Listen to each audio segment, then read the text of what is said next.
change their brain and body from living in the past to living in the future. So then think about this. Your body is always following your mind. And when you have a thought of getting up in the morning and using the toilet, you have a vision of the toilet. And the next thing you know, your body follows your mind to the toilet. It's a known. You have the vision of having breakfast in the kitchen. And you see that the picture in your mind of the table you're about to sit at and the food you're going to eat, and your body follows your mind to a known into the kitchen. So your body then is always following your mind. So then what if then, instead of putting your attention on a known in your life, what if you decided to put your attention on an unknown, a new experience for yourself?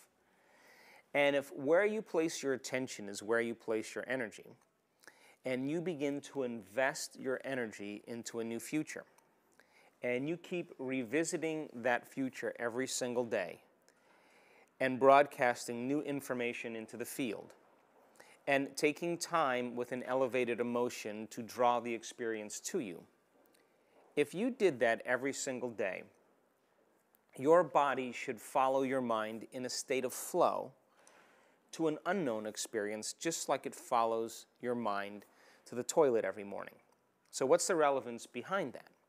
Well, you know when you're in the flow, when there is an effortless effect that's taking place in your life. That the synchronicities and the serendipities and the coincidences and the new opportunities that are showing up as a side effect in your change of energy is feedback from your environment to let you know that you are connected to a universal mind. And that when you begin to see those effects taking place in your life, those emotions that you're experiencing as a result of those synchronicities should inspire you to create again. So now you start seeing the signs in your life, and you know that you're getting closer to your future. And it's the energy of the emotion that you feel that excites you and inspires you to want to create again. So then if you then re-influence the field with your intention, and you begin to create affluence in drawing the experience to you with an elevated emotion, then there should be more flow in your life. So then when you get really good at this, your state of being, which is how you think and how you feel, is completely connected to a future.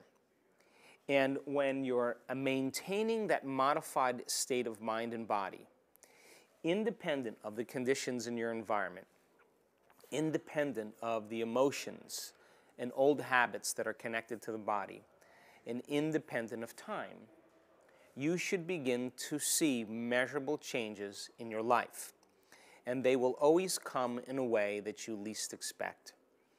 And they come in a way that you least expect because if you can expect them, it's nothing new. It has to surprise you. It has to wake you up. It has to catch you off guard to prove to you that what you did inside of you produced an effect outside of you.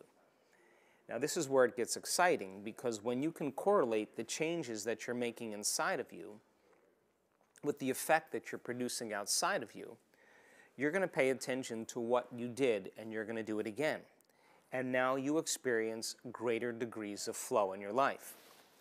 Now, I know this because I've been practicing some of these principles for a long time now.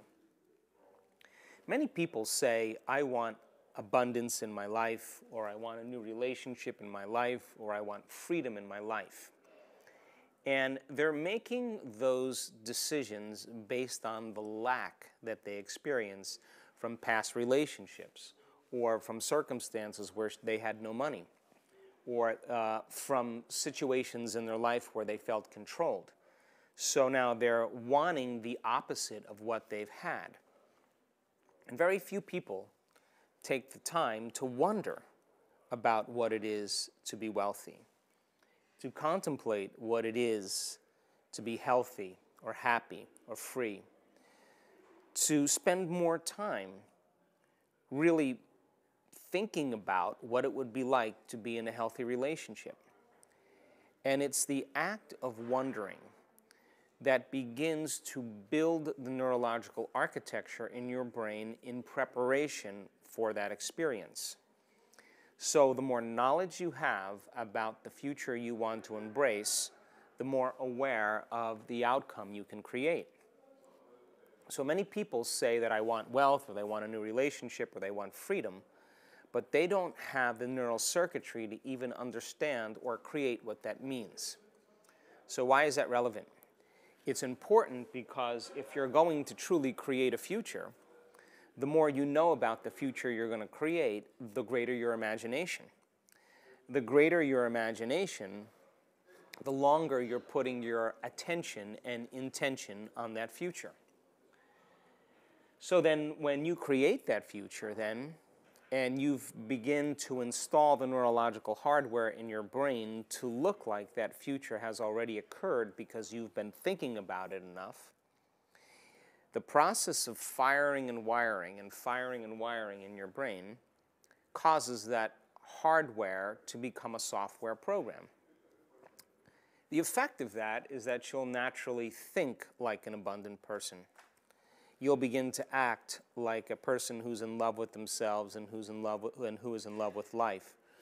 And you'll begin to feel more free in your world. And how you think, how you act, and how you feel is your personality. And your personality is intimately connected to your personal reality. So don't take my word for this. Try it out for yourself. Become the scientist in your own life. Take time out of your busy day and disconnect from the circumstances in your external environment by closing your eyes and playing soft music in the background or plugging your ears. Sit your body down instead of getting it up and making it do things and experience different things to feel the same emotions every single day. Sit it down, make it stay in the same place, and tell it when you're finished, it'll get up. Not when it's ready to get up. Get beyond your identity and get beyond your past emotions and your future expectations and settle down into the present moment and begin to really construct a new future and teach your body emotionally what that future will be like. When you begin to see the fruits of your efforts taking place in your life, you'll prove to yourself that you're no longer a victim in your life, that you are the creator of your life. And when you reach that point where all of a sudden you are experiencing flow and your heart is open, you'll tend to trust in the unknown and trust in the future more than you've trusted and believed in your past. And if you're able to do that, and produce some type of measurable effect by changing how you think and feel, the next important question is, if I've done this and I've done this, now I'm going to challenge myself to do something even greater. So living by the hormones of stress causes us to try to force and control outcomes in our life because we're doomed to this dimension. But when we raise our energy and we raise our emotions, and we're connected to something greater, then we don't have to do hardly anything to have the experience come to us. It's a function of a vibrational match between you and your future.